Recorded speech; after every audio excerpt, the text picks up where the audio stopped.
कि डेटा के ऊपर अटैक भी जारी है, लेकिन लिक्विडिटी के ऊपर किस तरह का डिसरप्शन नहीं करेंगे। 50 तो डिसरप्ट कर देता मूड माहौल को, लेकिन यही बातें हम आगे लेके चलते हैं। मनप्रीत गिल भी हमारे साथ जुड़ रहे हैं। Good morning Manpreet. मनप्रीत, आपने इस छोटे हाइक और दोनों की कमेंट्री, इधर येलेन साहब बोल रही हैं और उधर जो है पावल साहब बोल रहे हैं, कैसे एनालाइज किया बाजार के लिए? Good morning. नहीं, आपने ठीक बोला कि जो मार्केट का कंसर्न ज्यादा येलन के कमेंट से मार्केट में गिराव आया, लेकिन जो पावल का कमेंट्स है वो बहुत इंटरेस्टिंग है कि एक तरह से हम एक डविश रेट हाइक इंटरप्रेट कर सकते हैं, क्योंकि मार्केट एक्सपेक्टेशंस, आपने बोला कि 25 बेसिस पॉइंट्स, क्वार्टर परसेंट का एक्सपेक्टेशंस था। अगर वो ना करते हाइक तो एक्सपेक्टेशन से एक तरह का सिग्नल इंटरप्रिटेशन में मार्केट में थोड़ा कंफ्यूजन हो जाता। लेकिन जो इंपॉर्टेंट बात हमारे व्यू में है कि जो पिछले 3 महीने में मार्केट के एक्सपेक्टेशन, बाजार के एक्सपेक्टेशंस में बहुत स्विंग्स आए हैं। अब जनवरी में देखिए, मार्केट का एक्सपेक्टेशंस था कि इस साल में ही काफी रेट कट शुरू हो जाएंगे, और पावल के टेस्टिमनी के बाद फरवरी में मार्केट का एक्सपेक्टेशंस में शिफ्ट आया कि यहाँ से भी काफी ब्याज में बढ़ावा आएगा। तो हमारे व्यू में अब एक तरह की स्टेबिलिटी आ गई है कि वो रेट हाइक उन्होंने डिलीवर कर लिया, लेकिन अब जो इकोनॉमिक ग्रोथ आउटलुक है वो बहुत इंपॉर्टेंट, उसमें फोकस अब ज्यादा लेना चाहिए। क्योंकि जो बैंकिंग सेक्टर में देख लें, जो येलन के कमेंट्स हैं, वो बैंकिंग सेक्टर से साइड से क्रेडिट में क्या इम्पैक्ट होगा, और उसमें ग्रोथ में कितना स्लोनेस आएगा, वो हमारे व्यू में अब अगला इंपॉर्टेंट फोकस एरिया है। बिल्कुल मनप्रीत, सही कहा आपने। और इनफैक्ट बैंकिंग सिस्टम पर भी बयान आता हुआ दिखा, और चाहे फिर जेनेट येलेन हो या फिर जेरोम पावल हो, उनका ये कहना था कि बैंकिंग सिस्टम जो है उसके हालात ठीक करने पर पूरी कोशिश होगी, लेकिन सिचुएशन जो है इंटेंस नजर आ रही है। लेकिन इस वक्त इन्फ्लेशन 2% गोल जो है वहां पहुंचने के लिए कितनी जद्दोजहद, कितने चैलेंजेस फेस करने होंगे? क्योंकि एक बात तो तय है कि रेट हाइक साइकिल, जैसे जेरोम पावल ने कहा, एक और शायद आ सकता है, लेकिन रेट हाइक साइकिल को एंड भी करना होगा। ये बयान भी उनकी तरफ से आपने दिखा। नहीं, बहुत इंपॉर्टेंट बात है, और आपने ठीक बोला कि 2% पहुंचने में कोई आसान बात नहीं है, क्योंकि उसको अचीव करने में काफी कंपोनेंट्स में, इन्फ्लेशन कंपोनेंट्स में सॉफ्टनेस देखना पड़ेगा। क्योंकि एक तो है सप्लाई चेन्स, उसमें आर्ग्यूबली काफी इन्फ्लेशन में कमी हो गई है। दूसरा कंपोनेंट है जो हाउसिंग मार्केट, उसमें थोड़ा हम जो हाई फ्रीक्वेंसी डेटा में कुछ वीकनेस देख सकते हैं, जो होम लोन रेट्स में काफी प्रेशर आ रहा है, लेकिन वो उसमें वो जो उसका जो इम्पैक्ट है वो इन्फ्लेशन डेटा में अभी आया नहीं है।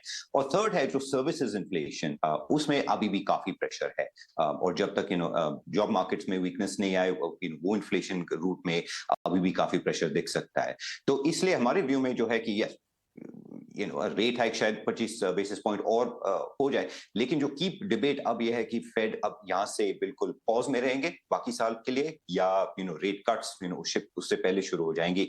वो सबसे इंपॉर्टेंट डिफरेंशिएटर होगा, और मार्केट्स में हमारे व्यू में काफी स्विंग्स देखेंगे।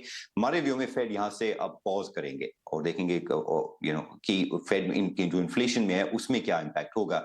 जो रेट कट्स पे एक्सपेक्टेशंस है वो हमने जनवरी में देखा, अभी मार्च में कुछ देखा कि एक्सपेक्टेशंस आती जाती है जब ग्रोथ आउटलुक काफी वीक हो जाता है।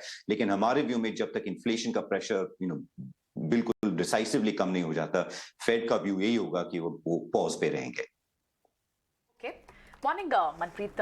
तो इस सब से बाजार में करना क्या चाहिए पार्टिसिपेंट्स को? फ्यूचर्स तो अब देखिए हमारे निशान में भी आ गए, क्या करना चाहिए यहाँ से? जो इस एंटिसिपेशन में हमने पिछले हफ्ते भी यूएस मार्केट्स में एक रैली तो देखी थी, यहाँ से अब डायरेक्शन क्या लेगा बाजार? डायरेक्शन हमारे व्यू में जो सबसे इंपॉर्टेंट डिसीजन है वो स्टॉक्स और बॉन्ड्स के जो एलोकेशन है, क्योंकि अगर हम पूरे साइकिल में देखें, और ये जो एक्शन हमें फेड में देखे ना, हम साइकिल के कॉन्टेक्स्ट में देखना चाहिए। क्योंकि अगर हम फेड रेट हाइक के पीक के क्लोज में है, इकोनॉमिक ग्रोथ में डाउनसाइड प्रेशर आ रहा है, बैंकिंग सेक्टर में अगर कुछ रीजनल बैंक्स, लेकिन जो रीजनल बैंक्स में प्रेशर देख रहे हैं वो क्रेडिट कंडीशंस को टाइटन कर रहे हैं। इस सबको मिला के हमारा व्यू है कि इकोनॉमिक ग्रोथ यूएस में और काफी डेवलप मार्केट्स में उसमें स्लोनेस होगा। हमारा व्यू साल के शुरू से रहा है कि यूएस में इकोनॉमिक रिसेशन आएगा अगले साल के अंदर। तो उस कॉन्टेक्स्ट में हमारा प्रेफरेंस ग्लोबल मार्केट्स में, यूएस मार्केट्स में हमेशा रहा है और आज भी रहता है कि हाई क्वालिटी बॉन्ड्स, तो government bonds, treasuries, investment grade bonds, cycle पूरे में यही समय है उसमें sort of आउट परफॉर्मेंस देखने के लिए, तो हमारा ओवरवेट वहां है। इक्विटीज में एलोकेशन रखना चाहिए, नॉर्मल टाइम से थोड़ा सा कम, और लेकिन हमारा सेक्टर स्टांस थोड़ा सा डिफेंसिव है। अब ये हमारा इंटरनेशनल स्टांस है। इंडिया में हमारा व्यू थोड़ा सा बैलेंस्ड है, लेकिन इंडिया में भी मोस्ट मार्केट्स, चाइना एक एक्सेप्शन है, लेकिन ज्यादा मार्केट्स में हमारा व्यू स्टॉक्स और बॉन्ड्स में बैलेंस लेने का, वो हमारे व्यू में इन्वेस्टर्स के लिए सबसे अट्रैक्टिव पोजीशन है आज। मनप्रीत, जाने से पहले एक क्विक व्यू, मैं कल रात में बैंक ऑफ अमेरिका का एक फंड मैनेजर सर्वे पढ़ रहा था जो एशियन फंड मैनेजर्स के साथ किया उन्होंने, और ये कहता है कि जो double digit returns Asian market से एक्सपेक्ट कर रहे हैं उनका हिस्सा और गिरता चला जा रहा है। In fact bulk of the investors polled अब आगे 12 महीने में एशियन इकोनॉमीज में भी स्लो डाउन व्यू कर रहे हैं। अगर वाकई में ये स्लो डाउन थोड़ा गहराता है, मैं नहीं कह रहा बहुत कैटास्ट्रोफिक स्लो डाउन, लेकिन अगर थोड़ा स्लो डाउन आता है और कॉर्पोरेट अर्निंग्स भी इंपैक्ट होती हैं उससे, तो रिस्की एसेट्स का आउटलुक तो डिम रहेगा। आपका क्या व्यू है एसेट एलोकेशन में, एशियन रिस्की एसेट्स पर व्यू क्या है आपका? नहीं, एशियन एसेट हमारे व्यू में एक हमारा आउटलुक यूएस मार्केट से काफी कंस्ट्रक्टिव है, क्योंकि दो की डिफरेंसेस हैं। एक है कि एशिया में सबसे ज्यादा मार्केट कैप अब Chinese markets, north Asian markets, Korea, Taiwan, China को मिला के इन मार्केट्स में दो इंपॉर्टेंट फर्क है। एक तो जो स्टार्टिंग पॉइंट है वैल्यूएशंस का, यूएस मार्केट्स में वैल्यूएशंस काफी कमी हुई है, लेकिन अभी भी लॉन्ग टर्म एवरेजेस के रीजन में है।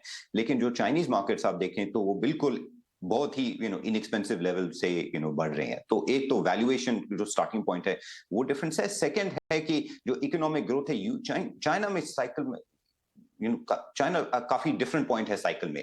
अब फेड में रेट हाइक हो रहे हैं, इकोनॉमी स्लो हो रही है, लेकिन चाइना में अभी भी ग्रोथ इंप्रूव हो रहा है। सेंट्रल बैंक से rate cuts, triple R cuts आ रहे हैं, तो वो एक तरह से हमारे व्यू में एक बफर प्रोवाइड कर रहे हैं, और इसलिए हमारा व्यू एशियन मार्केट में थोड़ा सा कंस्ट्रक्टिव है। फंड मैनेजर सर्वे शॉर्ट टर्म आउटलुक को इंपैक्ट करता है। अगर वो ज्यादा ऑप्टिमिज्म आ जाए, यूजुअली वो मार्केट्स को बढ़ने में एक बैरियर बन जाता है, लेकिन अगर वो ऑप्टिमिज्म कम हो रहा है, हमें एक्चुअली जो हम लॉन्ग टर्म इन्वेस्टर्स हैं, हमें एक्चुअली ज्यादा कॉन्फिडेंस मिल रहा है कि जो एक्सपेक्टेशंस, अगर पूरा बाजार अगर ऑप्टिमिस्टिक नहीं है तो मार्केट को बढ़ने में और रूम आ जाता है। राइट, बहुत बहुत शुक्रिया। मनप्रीत, आप न्यूयॉर्क घूम रहे हैं, यूजुअली आप हमारे साथ दुबई से बात करते हैं।